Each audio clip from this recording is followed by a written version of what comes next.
You're on deck, Amy. All right, so this is Amy Quick. I am the BDE at IntelliMagic. We sell IT operations analytics for IT infrastructure. So basically like a check engine light for massive data centers. And I've done a little bit of everything. I've worn a lot of hats in sales, so everything from inside sales, SDR stuff, BDE, account executive, strategic. Now I'm doing enterprise level sales, so about 15 years in the game. So nice to meet you all. Awesome. Caleb. Cool. Yeah, Caleb Malik. I am the director of digital marketing for Casual Astronaut, which is a content marketing agency here in Phoenix. And prior to being in this role, I was a account executive for a separate agency. So a lot of cool happy hours and networking activities like this to be able to kind of keep the muscle fresh, because it is still kind of part of my role, but not the primary part. So it's fun to join these things. Sweet. Eddie. Yeah, so I'm Eddie Beqaj. I've been in tech sales since I graduated university in 2013, so about 7 years. Jumping from startup to startup, I really enjoy the sales relationship building aspect of it, and like getting to meet a lot of new people like yourselves. Currently at Replays, as I said, we basically do call coaching and demo reviews for any tech company out there who doesn't have the time to necessarily coach their reps, or they want to see a greater increase in win rates. They come to us, and that's what we're doing. Awesome. Ryan, my man. All right, so good to meet you all. Ryan Johns. Actually, I just started my own practice, so founder of RK Johns Consulting. I was formerly with Scaled Consulting. I've been in the sales game for about 20 years or so, just like Amy did, right? So I've worked in pretty much every vertical market, mostly mid-market and enterprise sales. So what I'm doing right now is working with those companies in the mid-market, helping them with like sales infrastructure design. There's a lot of companies that are struggling with like cultural transformation in the RevOps lane, right? And so I'm assisting with that. So whether it's new infrastructure design, optimization, a lot of folks don't even know what's broken. So I go in and do root cause analysis on across the entire revenue ops org to help some of these mid-market old school sellers kind of get unstuck. So I just feel like it's an underserved market. And so that's where my focus is right now. Awesome, man. Patrick, what are you doing in the library?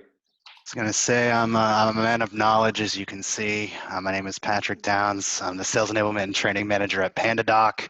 I train every revenue team, so I have a lot of experience in that. And I try to get my hands dirty too, so I'm not one of those trainers that's like, I have strategy that worked 30 years ago. Like, I'm actually doing a prospecting experiment right now, and I just actually got off a demo, so I still sell. And I'm excited to help you guys out today. Awesome. I'm Francois. I work for Encore Business Solutions, Microsoft partner. So a lot of mid-market, kind of lower end of enterprise, ERP, CRM, and I've been selling in the Dynamics and Microsoft ecosystem for about 10 years. And prior to that, I was kind of an infrastructure nerd and did some pre-sales. So that's a bit about me. Anthony, we'll pass it over to you. The floor is yours, man. All right, fantastic. Well, my name is Anthony Cardoza, and I'm the business unit director for the Americas for a company called XTN Cognitive Security. So XTN is headquartered in northern Italy, and we're in the fraud risk management space. So actually this week will be coming up on 1 full year with XTN, and I joined them after almost 7 years with RSA Security. So I'm based in, my background here is San Francisco. I'm actually based on the East Coast in the Boston area, about half an hour north of Boston. And I live here with my wife and my 3 children. So I've had my wife take the kids out of the house, so there's no screaming or fighting in the background. But just bear with me for a quick second here. I'm going to share my screen, and we'll go ahead and jump into the presentation. So you're gonna walk us through like a presentation, and do you want us to have kind of a prospect persona, and when you're done, you want us to give you feedback as a prospect, or do you want it to be more casual, like, hey, just what do you guys think in general?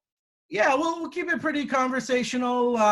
If I know there are some technical folks in the audience, so Amy or Francois, if you want to prod in some technical probing questions and try to throw me off, then definitely do that. But otherwise, we can also keep some time at the end for Q&A. But yeah, let's try to keep it keep it a little bit conversational. So I'll walk through our company profile and product presentation, and then, yeah, we're only at about 10 past here. So then I'll also pop into our demo environment and just kind of give a high-level overview of a couple of the solutions within kind of our platform. Okay, so you're up for real-time feedback from everybody here in terms of like in flight. Yep, absolutely. Awesome. Okay. Fantastic. All right, so we'll go ahead and get started. And again, I'm Anthony Cardoza, and I am the Business Unit Director for the Americas for XTN Cognitive Security. So XTN, founded in 2014 by systems integrators, has been working with some of the largest banks in Europe. And initially, they were founded by a group of systems integrators. So working together from around 2008, they were latching together a number of different point solutions to solve problems for these large European banks as they were rolling out online banking services and eventually mobile banking services. So they found that a common thread across a lot of these enterprises were that they had multiple point solutions, multiple full-time employees required to kind of orchestrate and administer those solutions. And as a result, there were still gaps and still just massive amounts of fraud. So I think eventually they decided that, you know, rather than just taking small bits of revenue, right, doing services and renewals essentially on other people's products, they decided to kind of create a platform. And so they did that using machine learning and artificial intelligence with the idea of really encoding that sort of fraud investigator knowledge into the platform and giving it that sort of cognitive ability. So just kind of a timeline of XTN. Like I said, really we're founded in 2014, but really it's 2008 when the core group of integrators start working together and kind of the idea for the company starts to brew in that sense. By 2014, they're kind of spun off from that systems integrator as a separate company. And you see the trend that basically every other year we're opening a new office and launching a new product. So I joined in 2019. And, you know, propitious timing on my part. We were also mentioned in 2 different Gartner reports in 2019, one for online fraud detection and one for the behavioral biometrics piece.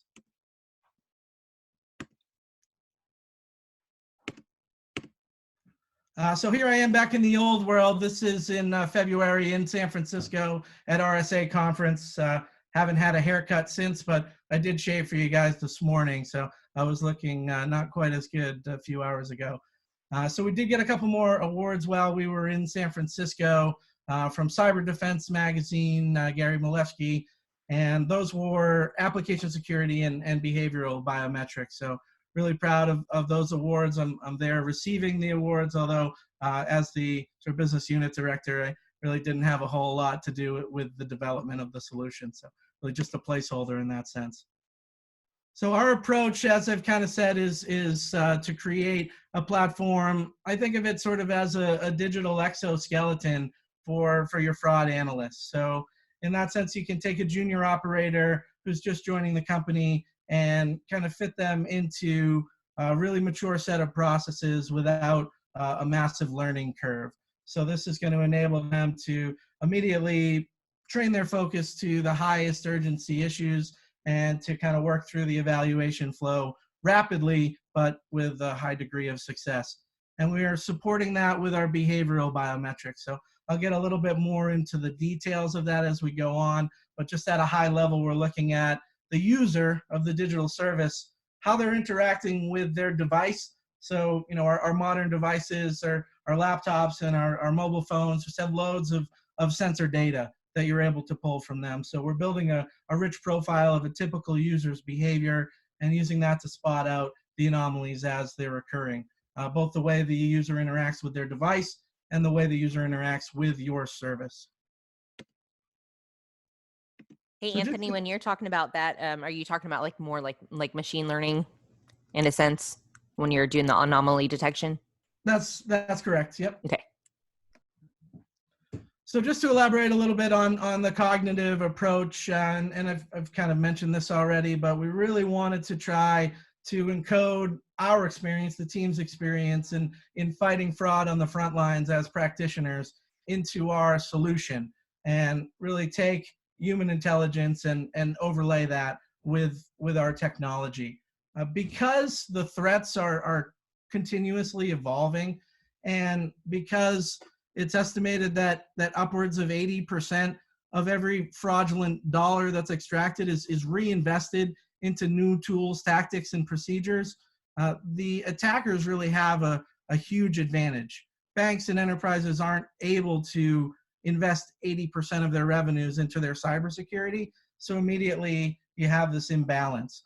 So our approach is to just never be finished with developing our solution. And so we do have a number of different deployment methods, but regardless of the way we're deployed, we're always updating to make sure that sort of the immediate threats are going to be identified, and that the new emerging threats, we're not so far behind that we can't catch them. So this is being done in very near real time, and we're talking about 200 to 300 milliseconds. So really giving the fraud analysts an opportunity to intervene in the event of a high risk of fraud being detected. And just to continue with the further breakdown of the approach on the behavioral side, this is something that's continuously being evaluated. So a lot of solutions today, I think about like traditional multi-factor authentication. You're really only securing the front door in that sense. So I think about the analogy of a dinner party. When you greet your guests, you allow them into your house, and you're visually verifying who they are, and you're bringing them into the area, into your dining room where you want them to be. But if somebody within that dinner party were to wander upstairs into your bedroom, that might, be alarming for you. And so the comparison is that traditional authentication really only checks these people at the front door, but then gives them unfettered access to the rest of your house without anybody ever checking in and saying, hey, what are you doing snooping through my undergarments? You really don't belong here. You should be in the dining room having dinner, right? So we're doing this on a continual basis. So not just when the user logs onto the service, but throughout that service. So I think of the example of like a banking Trojan that relies on the user to actually authenticate and access the service before it, sort of does its malicious activity. And traditional authentication simply doesn't block this type of attack. In fact, it allows it to happen. And now with screen scrapers and keystroke loggers, even a traditional two-factor, like through SMS or email, can easily be phished. So you have to have a secure encrypted channel, and you have to take a different approach. And ours is through that continuous authentication and through analyzing the user's session and making sure that their behaviors are the ones that we're expecting from them. So there are 3 layers to our solution, and we're going to look at 2 of them in detail today, but I'll kind of walk you through the concept. So in-app protection or runtime security, runtime application security protection. This is your application hardening, if you will, right? This is ensuring that there's code obfuscation, that the code to your mobile app can't easily be modified or even stolen. This is making sure screen scrapers, keystroke loggers, those sorts of things are not effective. If you've ever used an online banking app and tried to take a screenshot, you may have seen an alert saying that was blocked. So it's that type of technology that's deployed there. The next layer is digital identity, and I'll quote the latest Verizon data breach report when I say that identity is the most consequential threat vector. And so from our perspective, we see this as kind of a balancing act between having a secure platform and providing a convenient service to your end users. So we don't think that strong authentication has to be disruptive to the user flow, and we think that we can create a very, very high level of assurance just looking at the way the user interacts with their device and looking at the way the user interacts with the service, and without necessarily challenging them with an access obstacle like strong authentication or even push to approve or something like this that disrupts the flow. Our position is that step up challenge really should only be presented when we're pretty confident that there's a fraud, right? It should be presented as an opportunity to intercept an attack. And so we're born in sort of the banking sector, and the foundation of our platform is transaction monitoring. And this is another place where sort of the machine learning comes into play to sort of learn the typical end user behavior, and again, use that to spot out anomalies. So we're doing this in very near real time, 200 to 300 milliseconds, and creating a risk score for each transaction. And then at that point, there's a number of options, and it's all driven by the client side. So we can recommend that at a certain risk threshold, you present a strong authentication challenge, but we leave that up to the client. And we do have a pretty open platform. So we take a holistic approach. We think that the 3 levels of our solution are all really important. We also recognize that we're coming into really complex infrastructure and ecosystem. So we don't expect that we're necessarily going to be able to sell the entire platform sort of on the first engagement. So in that sense, we have a very open platform. And if you have an existing authentication flow, but you don't have good visibility into your devices and your end users in that sense, then we can just incorporate one element of our solution and use it, for example, to step up to an existing authenticator. And we do have a number of integrations with existing third-party solutions for that reason. So really just at a high level, this is kind of a technical chart just to give an idea of the flow of data and kind of how the platform works in that sense. So you have behavioral data that's passed.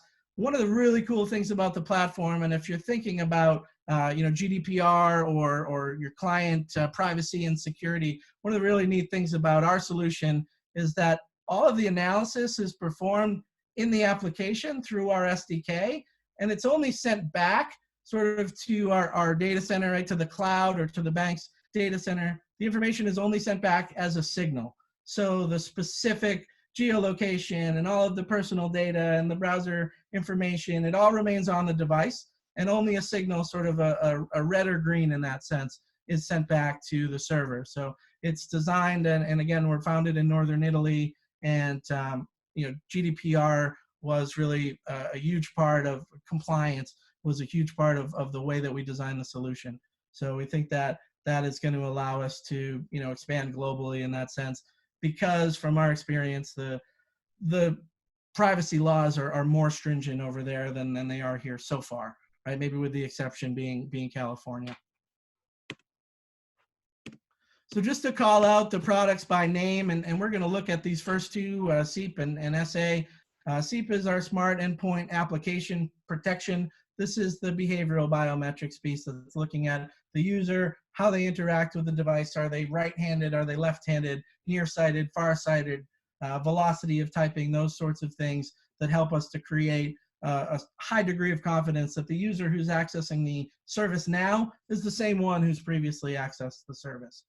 Smart Authentication, or SA, is our strong customer authentication flow. And we also have a pretty cool integration with Yubico, YubiKey. So I don't know if you guys have like a hardware authenticator that you use to protect some of your apps, but we do have a really tight integration there.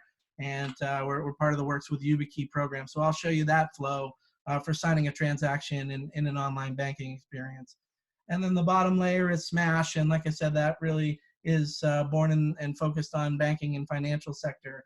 And that's our transaction monitoring solution, using artificial intelligence to create those profiles of user behavior and using that profile to spot out anomalous behavior as it's occurring in near real time. So let me pause there and see if we have any questions so far, and then I'll pivot over to the demo. No, I like what I see so far. I'm good. I guess my question to you, Anthony, is if you think about when you're going through this piece and then you move over to the next one, where do you find is that first deck that you just shared with us is a bit more conversational, or is it really you're coming in as a bit of an SME and educating them, or do you find there's a little bit more dialogue?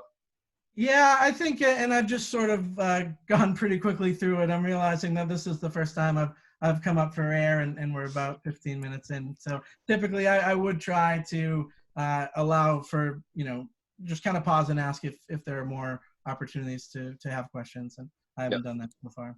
Yeah. Yeah, and the flow's really good. I mean, this is exactly we do the same thing with what we do because it's a complicated technology. So you got to explain it a little bit so that they understand exactly, there's people on the call that probably aren't as involved. And then there's some that are like, yeah, I get it. So, but yeah, I hear what you're saying. Yeah, Anthony, I really loved your analogy about the dinner guests, because that brings it down for someone that's not technological like myself, to really understand exactly what you're doing. So that was really key for me, I would say. And then again, I would just agree with Francois, like a couple more meaningful check-ins, we call them, like throughout, just being like, does that make sense, or things like that would just be my only suggestion. On your Smash product, the transaction monitoring, I come from a background in blockchain. My last company, we sold blockchain transaction software monitoring. Is that specifically for US dollar, euro? What does that transaction monitoring look like? Yeah, so it's specific for, I guess, payments in that sense. The currency is not as relevant, but Okay. yeah, it's kind of designed in the banking sector. I guess it would be both sides, so it could be either the acquiring or the transmitting bank. Sweet. Also, real quick, I think there's an opportunity anytime you're giving a presentation to open up a conversation. And are you asking, like, are there any questions when you're usually turning it to the other person? Yeah, and typically I should have done that probably 3 more times between the start and where we are now, and I haven't done it. But I usually try to pause and ask if there are questions. The problem with that is that people don't like to expose themselves. So if you say, hey, are there any questions? You're almost inviting them to try and be like, yeah, I don't understand this. And nobody wants to admit that.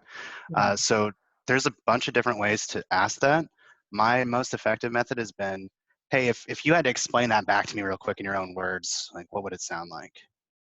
Or, hey, what is this making you think of so far? What kind of ideas are popping to your head as we're talking about this? So you can actually encourage a conversation and make sure they're actually on the same page as you, because they're not going to be like, yo, Anthony, I don't get this, or I hate this. Right. Somebody Right? Like, no one's going to say that. Yeah. Yeah, I agree. Where does this presentation, where does this happen in the buying journey? Like, is this like they are an inbound lead or responded to an outbound effort, and then you meet with them and give them this, or have you had a conversation already, or kind of when does this happen? Yeah, good question. I like to kind of take what I call the R.L. Stine choose your own adventure approach. So there's a number of steps kind of in that journey, if you will. We definitely have to have some open conversation or discovery.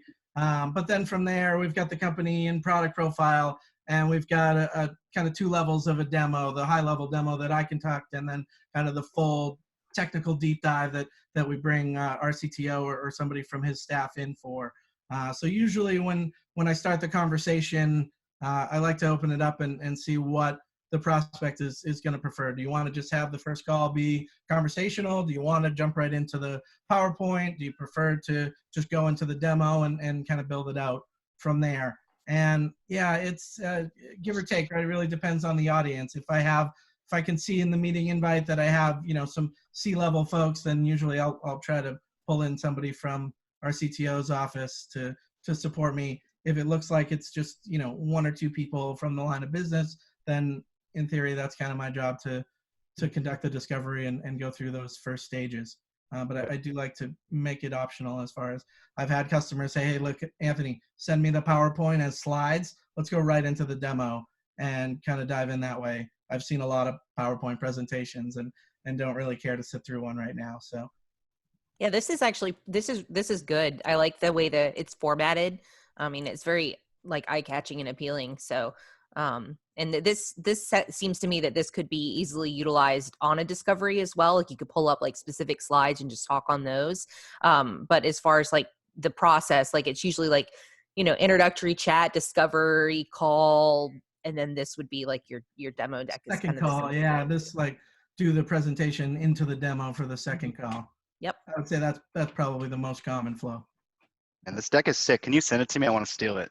Yeah, I know, right? I was Alright, thinking yeah. the same thing. I was like, whoever did your slides It's an Italian company, guys. It's gonna be like, Yeah, I should give the call out to our I guess she's the international marketing coordinator, Lucia Vestrucci, and yeah, she's really great and does an amazing job on. Yeah, So it is Italian. really good.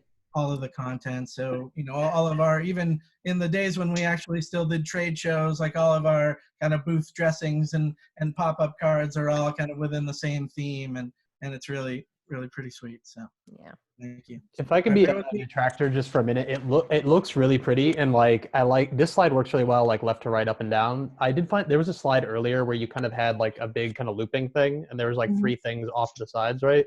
And I found, I don't know if anybody else had the same experience, but when we were on that slide, I was kind of like, where do I look and like what are we talking about? Because there's kind of like 6 things, and they weren't like top down, left, right. You know what I mean?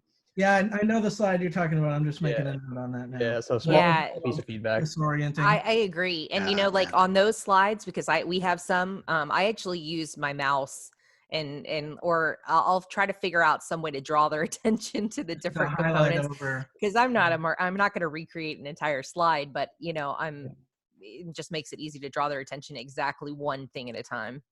But yeah, the slides that I make usually have a header and like 4 bullet points. So I'm fortunate to have a good marketing team supporting me. Design theme it's not my forte for sure. Were you, so did you want to jump into an actual demo now, or like what, like, you know, you were saying kind of in the day in the life, you know, you get them into this, you know, kind of slide deck, and then, you know, typically they'd want to get into the actual demo as well.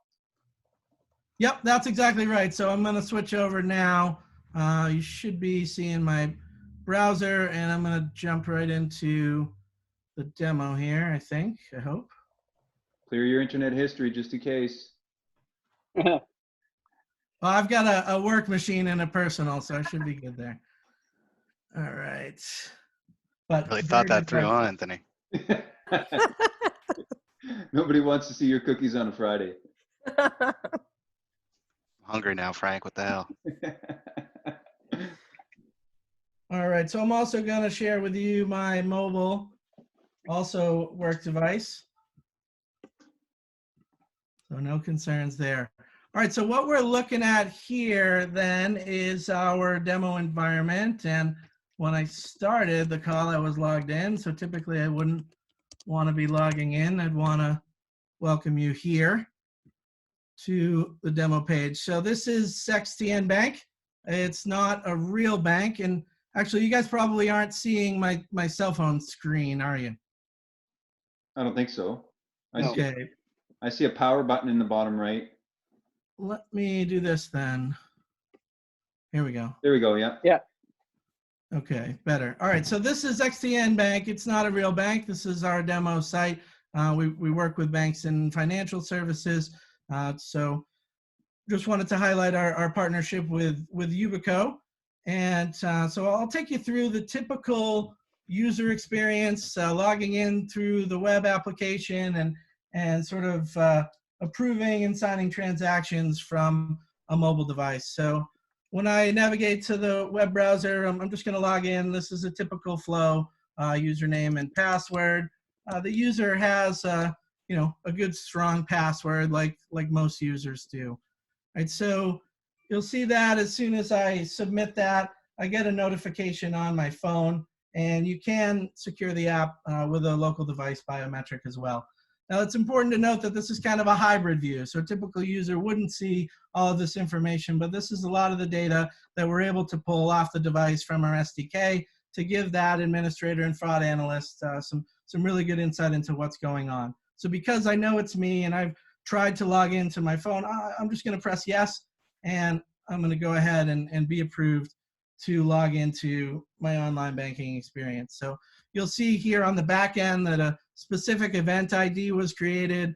The actual transaction of me accessing that page was a pretty low risk because the web device was recognized, the mobile device was recognized. I entered in my username and password, so the user was verified.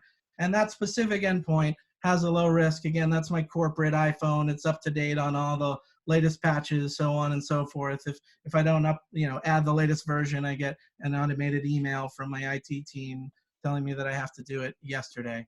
And then this last bit, root of trust, is what I'll show you here just in a minute, and that's with YubiKey, that transaction signing. So again, the hybrid view just showing a lot of the timestamp and the operating system, device ID, a lot of the relevant information that a bank administrator would be interested in as they're monitoring transaction and access to their web services. In this case, we're going to just do a sample transaction. So this is a typical flow, and just to show kind of the push to approve experience that we would have here. So I'm just going to go ahead and submit the transaction. Again, I get an alert on my phone and giving me all the information, the account number, the person, the amount, and sort of the reason, the note field, if you will. And if this is a transaction that I actually created as the user, I'm just going to press yes, and that's going to go ahead and approve the flow, and the transaction is sent. So in the event of a high-risk scenario where a malware would be present, we could step up to a high-risk flow, authentication flow. In this case, rather than introducing, like my personal malware-laden Android device into the demo environment, we've just set it up to kind of just click a box to show you what that flow looks like.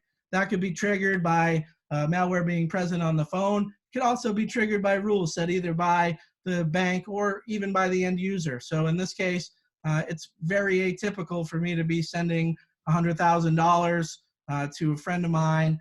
And even if the session is hijacked, so let's assume a hacker has my cell phone, they've logged into my online banking with my credentials, and so they have access to my phone through like a man-in-the-middle type attack. They could even hijack the attack and press yes, but unless they actually were physically present and had my authenticator in their hand, they wouldn't be able to then sign the transaction. So what I've done is put the authenticator just into the device. This is the 5C, the latest YubiKey, and you'll see that it was successfully authenticated in that case. But if in the event of a fraudulent flow, you would just have not signed the transaction with the key, and the transaction would just be flagged as fraudulent, and it would not be processed. So let me switch over now to sort of the administrative side so you guys can see the console, and I can give you just a little bit more detail to look at what an analyst might see as they're investigating a potentially fraudulent transaction.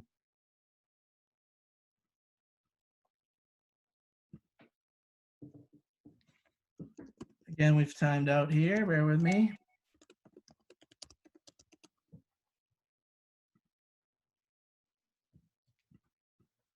This is the danger of a live demo.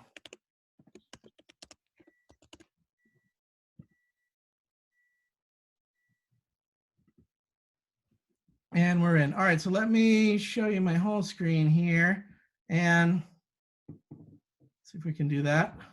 So what we're looking at here is the administrative view. This is the dashboard that's showing the last 30 days of transactions in our demo environment. But this gives a lot of useful information to an administrator with respect to what types of devices are accessing the service and the specific reasons, right, that the risk was measured as elevated. So we kind of go through in detail here what some of those different reasons are, and then you can break down by day what the prevalence of each of those sort of risk reasons are. The dashboard is pretty neat, but I think what's more relevant is the ability to drill down into a specific transaction.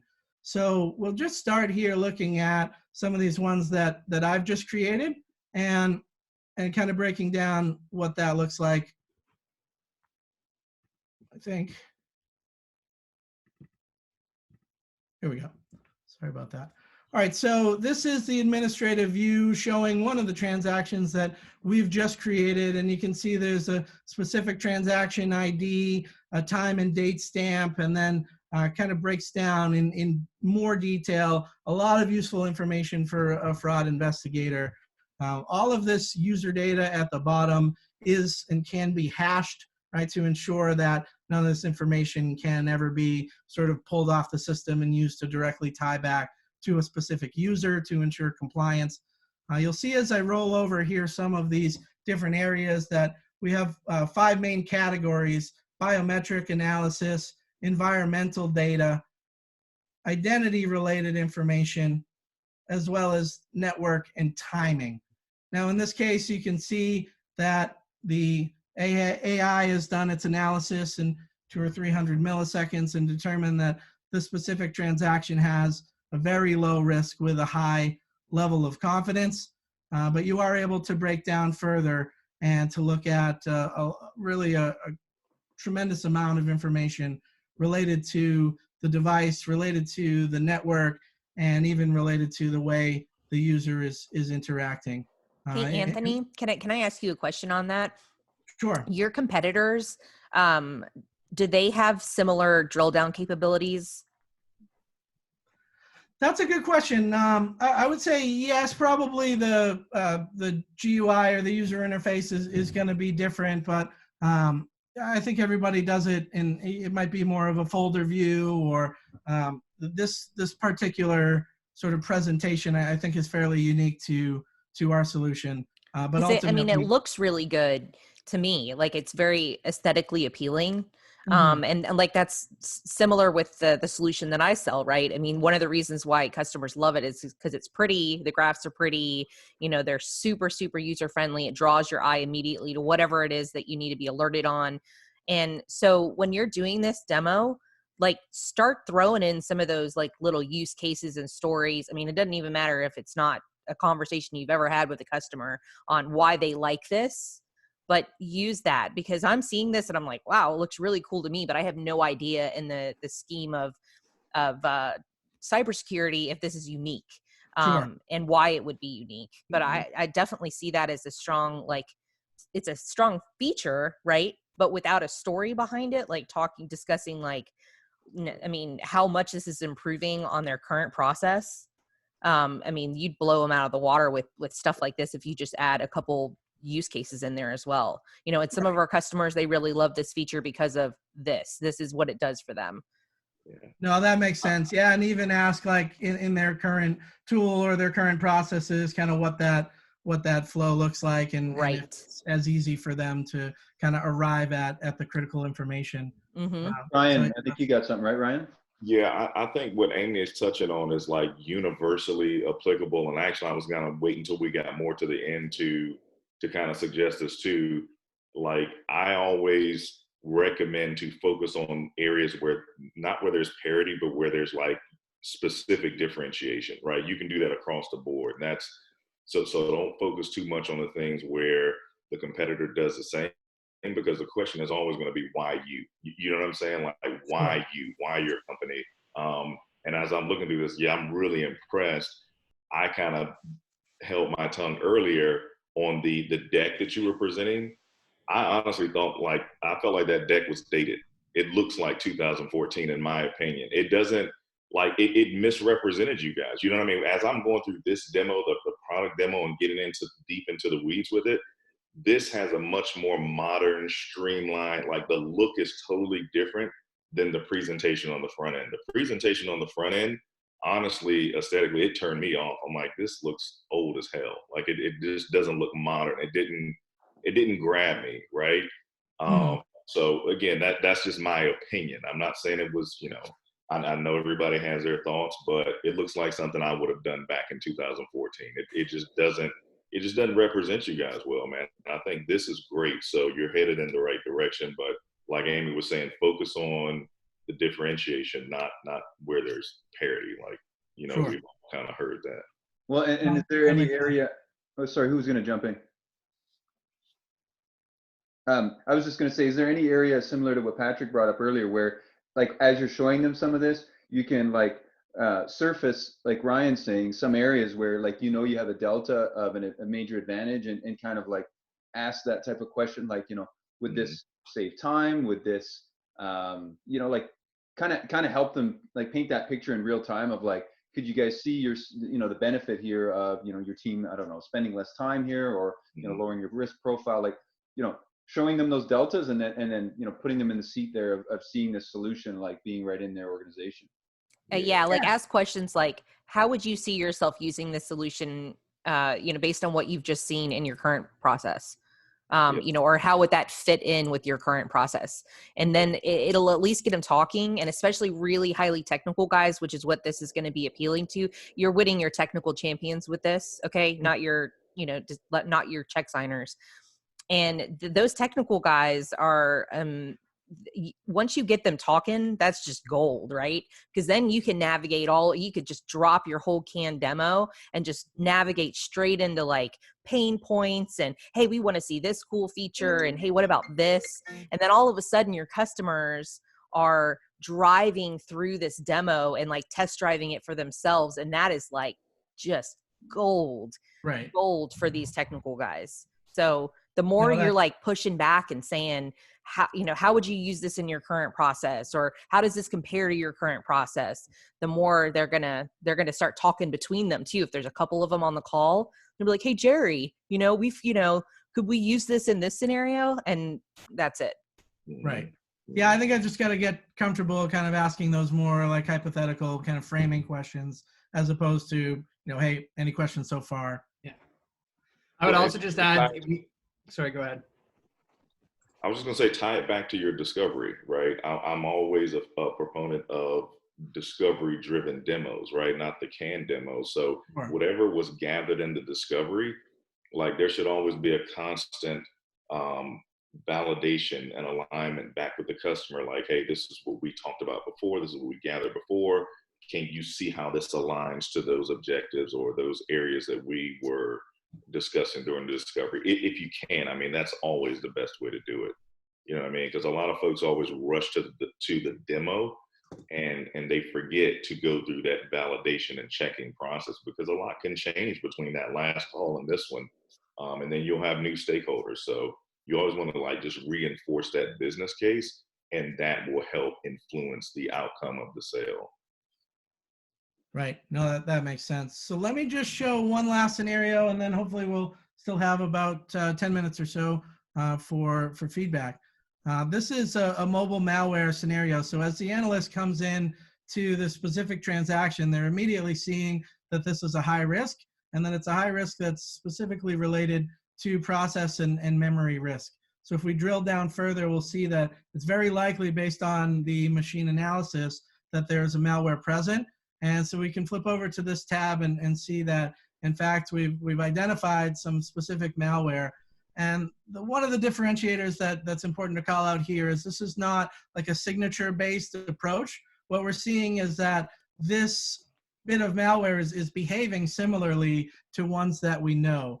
So using this affinity-based approach, we're able to uncover new malwares, because oftentimes they're really just slight modifications of the behavior of existing malware. So although it's a brand new signature, the way it behaves has been seen before, and that's kind of what we're able to identify. And then you can spot out here, drill down even further. So I know, for example, that I'm logging in now from just north of Boston, Massachusetts, but it looks like this login here is in the north of Italy. So probably right away, I know that this is going to be a fraud. As the analyst, I'm able to kind of step in and take an action with a high degree of confidence, because the analysts are a little gun shy in that sense, because anytime that they reach out, imagine you get a call from your bank's fraud operations center. If it turns out that it's not a fraud, they're going to look really, really bad. So I think in that sense, they're reluctant to engage. And I think our tool gives the confidence to say, hey, this is very, very, very likely to be fraud, and you should take an action immediately to ensure that there isn't a loss tied to this specific incident. So I will stop there, and we should have 10 minutes for feedback. Beauty. Eddie, I know you were going to jump in just before Ryan. Yeah, I was just going to add onto what Amy was saying earlier. We call them customer story sound bites, and they're super helpful when you can tie whatever you're speaking about back to a current customer. So, we call it the what, the so what, and then the customer story and why it's relevant back to what you're specifically touching on. And going back to what Ryan said, I know we didn't have a discovery this time, but using their discovery in those customer story sound bites, someone that's in their specific competitive landscape even, would be super beneficial and powerful in getting them to start thinking about how they can use it in their own scenario. And then moving into those questions, those leading questions like, how can you use this? How do you see yourself saving time, money, treasure, whatever it might be?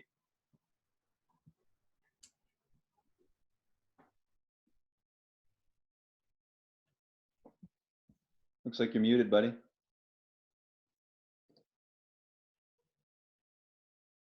Here There we you go. go. You're unmuted now, Anthony. Oh, sorry about that, guys. Right. I apologize if I'm looking down. I'm just trying to take a ton of notes here. So, No worries.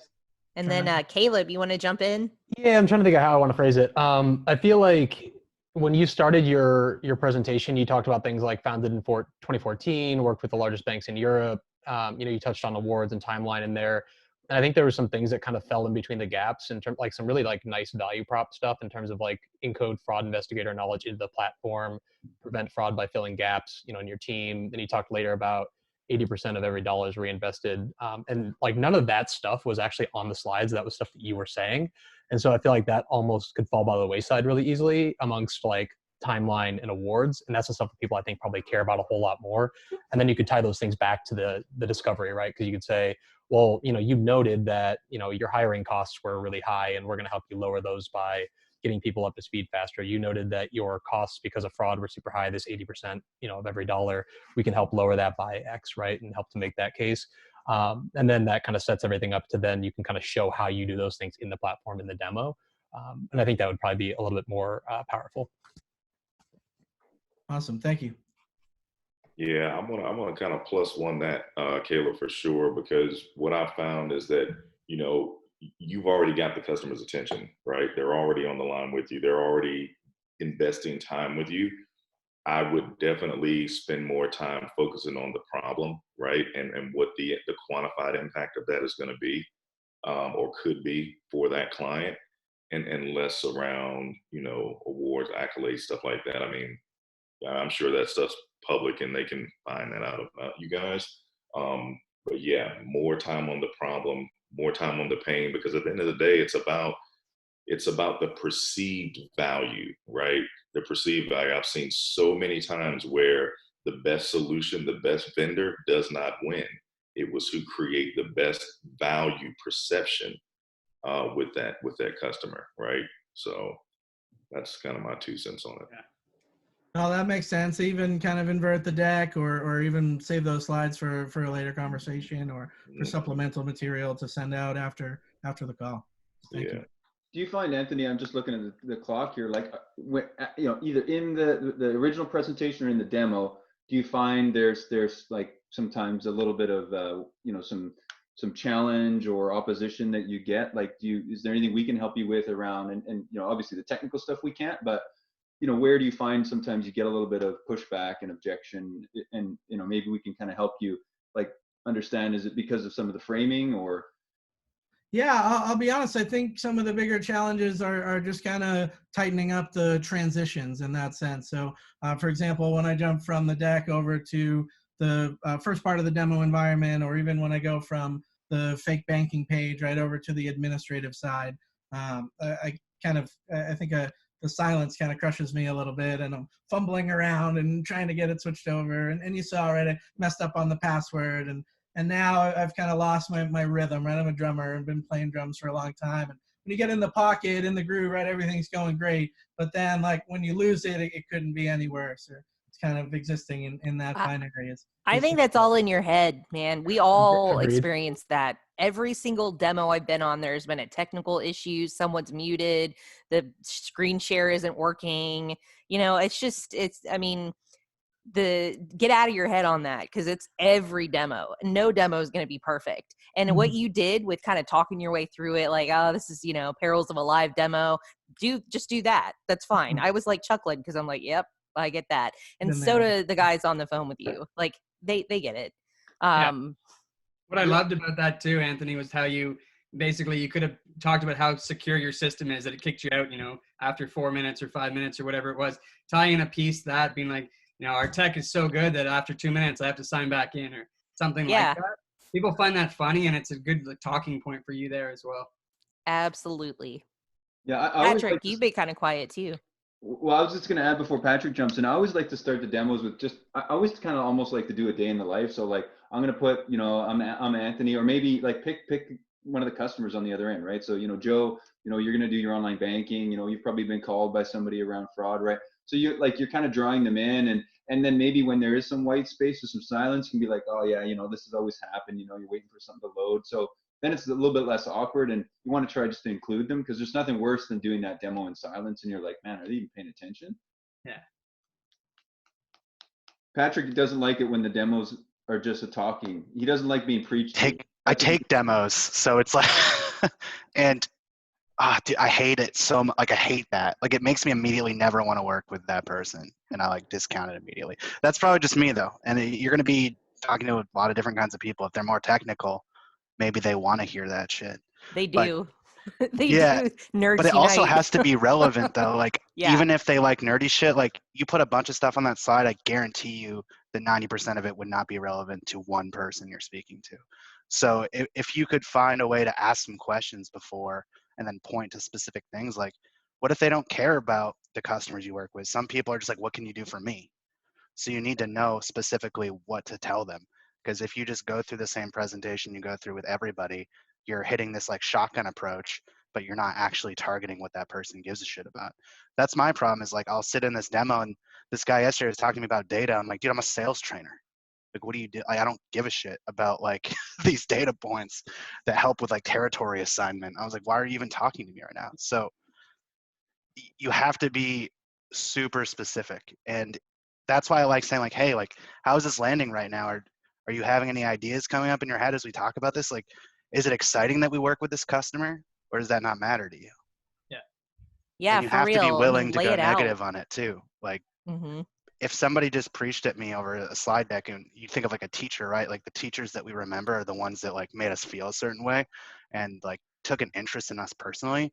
And usually like the kind of people from the dude from Dead Poet Society, Robin Williams, right? Like the dude that got on the desk and fucking danced and shit. Like, not the guy that opened up a PowerPoint presentation and just went through it. Like, you want to make someone feel something.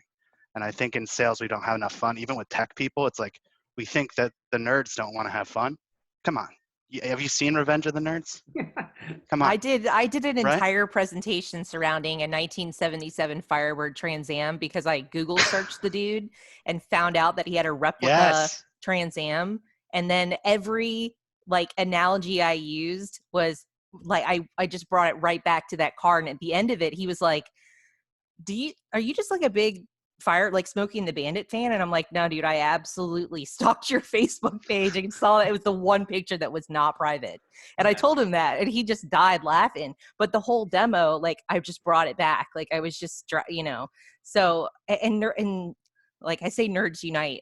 Patrick is right. And I think Caleb too, like when the slides and everything that you were showing at the beginning, I mean, they were great. They're far better looking than the slides that I have to use. So props to you on that. But just, like, no one cares about who your company is ultimately. You could have said like 5 seconds on that and then just moved on. Like, the Gartner stuff is cool. I mean, even just pointing that out, like Gartner, and I'll provide that to you after this call, and then move on, because that'll give you a hell of a lot more time to actually have that back and forth banter and that kind of conversational tone to the demo. And then it gives you time to allow them to guide the demo process a little bit too, because you want to show them ultimately what they want to see. And what we'll do is we'll script out a demo, and then we have a plan A and then a plan B. And a plan B is just do whatever the hell the customer wants us to do. And that we always end up on plan B, just, touching on this and that. And then they're like, hey, can we do another 30-minute demo on this function? And, and that's how you really pull them in, because you're great. Like, your presentation skills are on point. There's not a damn thing I would change about you as an individual and a sales rep. I think just some minor process adjustments. And I wouldn't argue. I'd be like, yeah, sounds good to me. You could use a haircut. Yeah, haircut. Dude, right. And Amy, how common is this though? I feel like there's something so broken about sales training right now, and that every single sales rep does this. It's not Anthony's fault. It's Like, everyone that's come it's on. Everybody, ever. 99% of anyone does this. It's true. One of our There's big something things broken. is, are you selling or are you training? Because leave the training to the customer success onboarding specialist, whoever it is.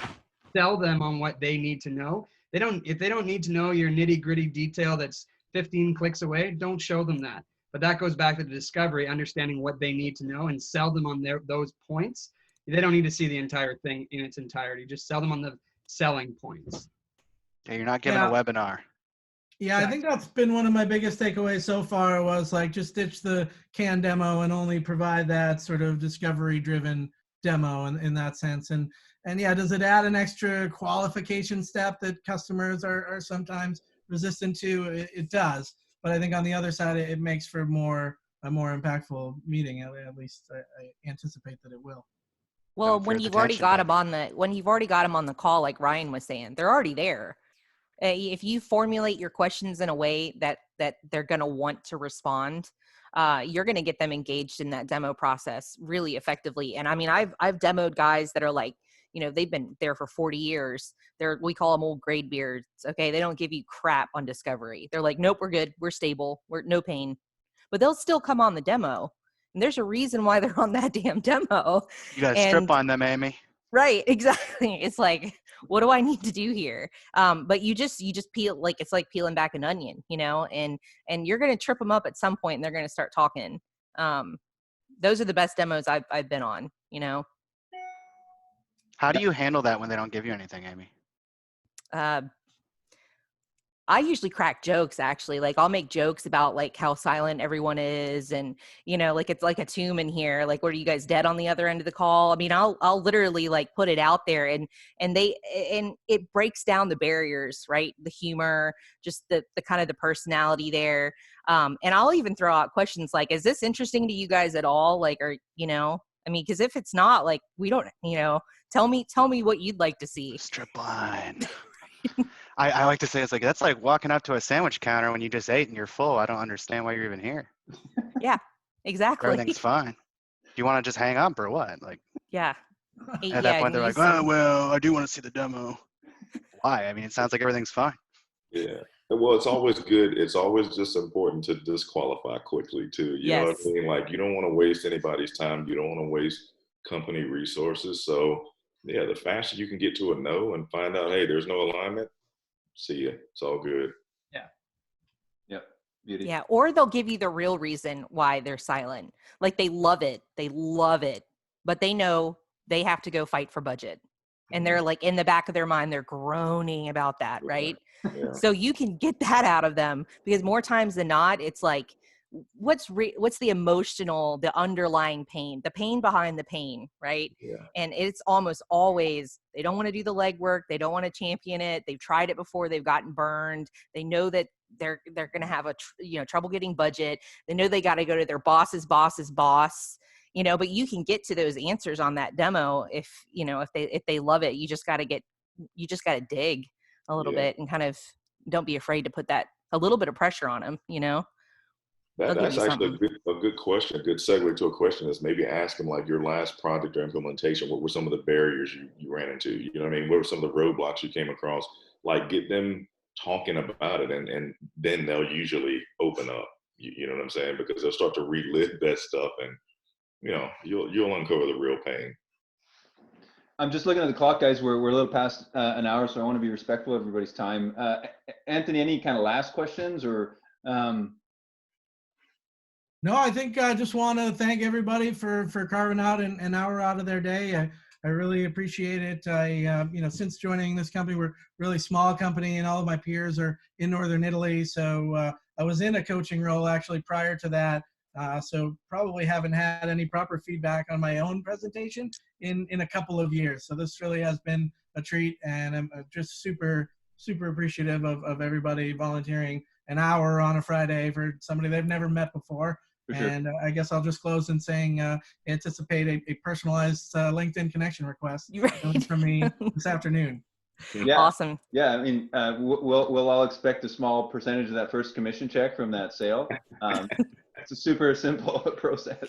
No, I mean, thanks for carving out and being like, not a guinea pig, but being brave enough to get feedback from people you've never met, and hope it was helpful. And I found, and everybody, Amy and Patrick will attest, a lot of us after these calls sometimes will like reach out after too. Like, Caleb might ping you in a week and say, hey man, like, how's it going? And Ryan might too. So, and that's totally cool with us. We never stop getting better, right? Yeah. Yeah. And Eddie, we need to talk too. Man. I've been thinking about a lot of things throughout this call, so we should chat. Yeah, that sounds good. And Ryan, it's nice to meet you. And Caleb, I think we're connected already, but if we're not, we need to sync up. Yeah, we will. If fun. we're not, yeah. Yeah. Good to meet you. And Anthony, you were really good. We've seen a lot of people man. on here, and you were good. Awesome. Well, thank you very much. Thanks, everybody. Keep an eye out for some Thanks for flowers, everything. man. Edible Flowers. arrangements and stuff. Yeah, it's coming. Have a great Friday and weekend, guys. Take care, Thanks, Bye, guys. guys. Weekend. Yep.